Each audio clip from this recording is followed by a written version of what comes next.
Hi folks, OG Gardener here. Hey, what we're going to do today is we're going to put some summertime annuals into these planters, some heat-loving, sun-loving annuals. We had some spring annuals in here that we planted back in March that did phenomenally well, but with all the heat and humidity during the summer, they started to falter. So we're going to put some plants in here that will last us now until first frost. So we will get another 4 months out of these new plants that we're going to be putting in. So what I picked to plant in these containers is we like our red, white, and blue theme in a lot of our containers, and some reds and blues that do really, really well in the summertime are Rio dipladenia. So these are available at Home Depot, and they really are drought tolerant. They take a lot of abuse. They love full sun, and they don't need water every single day. So if you are going out of town, you don't have to worry about these dying or dropping their blooms. So, you know, being on the run a lot, you know, that helps a lot being low maintenance. And you really just don't want to overwater these, because overwatering is worse than, I would say, underwatering on the dipladenias. So these are great. And it's a tropical plant. They will freeze, but you can enjoy it all summer long. And you can plant these after, after frost in your part of the country, and they will continue to bloom all summer long, right up until your first frost. Full sun item. And then also what we have here is what we call Blue Daze. It's a common name. It's called evolvulus. And we have this planted in some of our other containers as well for red, white, and blue. Whether you buy, this is a very popular variety in the deep south and also down in Florida. Nice blue bloom, and it loves the sun and will bloom all summer. So there's also a proven winter variety of evolvulus called Blue My Mind, and it is a phenomenal performing plant throughout the summer, and look for that one in your garden centers. Or here is just a more of a basic variety of evolvulus or Blue Daze in a 4-pack that we're going to use in these containers. So let's get started. Okay, so I'm going to take some potting mix, and I've already pulled the other plants out. I'm just going to dump some fresh potting mix into the top of the container. Spread that around. Do the same for this one. And here I'm using some Kellogg's potting mix, and it's all natural. Dump that in, spread it around.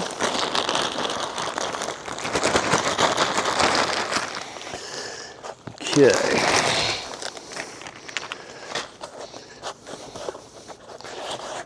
Kind of level that off.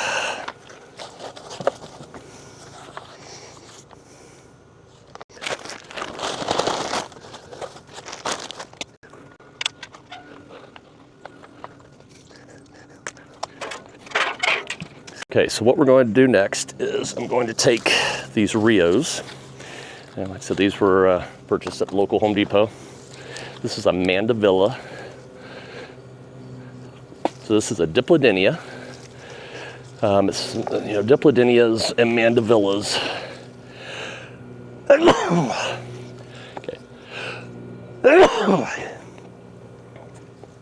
Okay, so this is a dipladenia. Many of you may know mandevilla and dipladenia.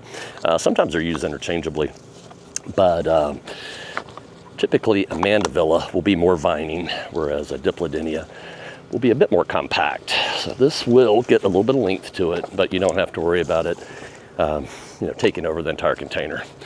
All right, buying these a little bit later in the season. I'm going to trim these up just a tad.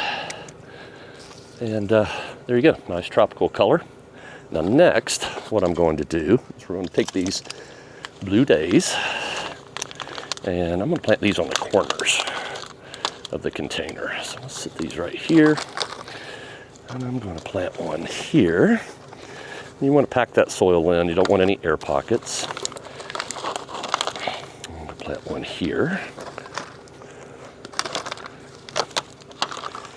Okay, and one on each of these corners.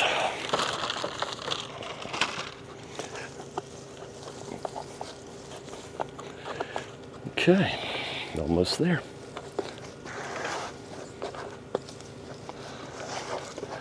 Okay. So now we'll have this nice deep dark red along with the blue flowers and almost like a silvery foliage on the Blue Daze. So this is going to look phenomenal. It's right here in full sun. Gets a lot of afternoon sun, and this should thrive very well. Next, we'll do the other container. I'm going to plant this in the middle.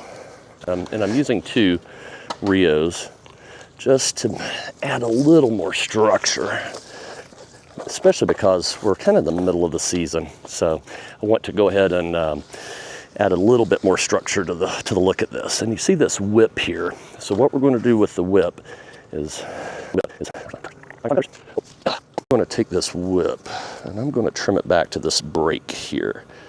So that way the plant will conserve its growth for the main plant instead of just going to this whip. So we've got this beautiful red color once again in this container. We're going to place these plants on all 4 corners, and these will fill in this container very, very nicely over time this summer. All right, we got these planted. Need a little extra dirt in a few spots here around these plants. I'm going to put a little extra in.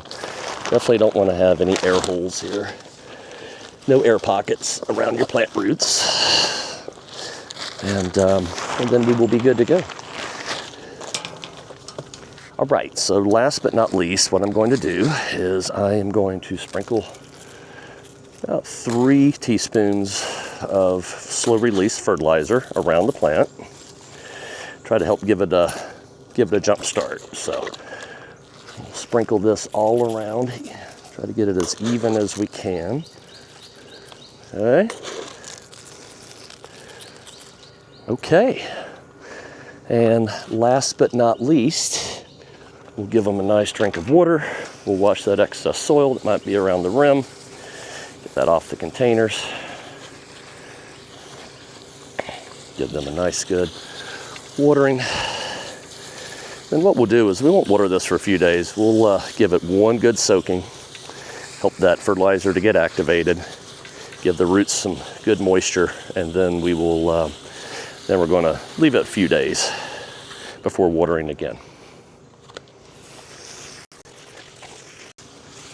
As I've mentioned in previous episodes, if you do have outdoor containers like this, be sure that you do have drain holes and there's a way for excess water to evacuate from the pot, because if not, you could see root rot in your containers, and you do not want that. You want well-drained soil, and plants love to be watered well, but they need very good drainage whenever you do water them. Can't wait for a few weeks whenever these really start to fill out, and we'll come back and take some video of it, show you how they finish off. Enjoy.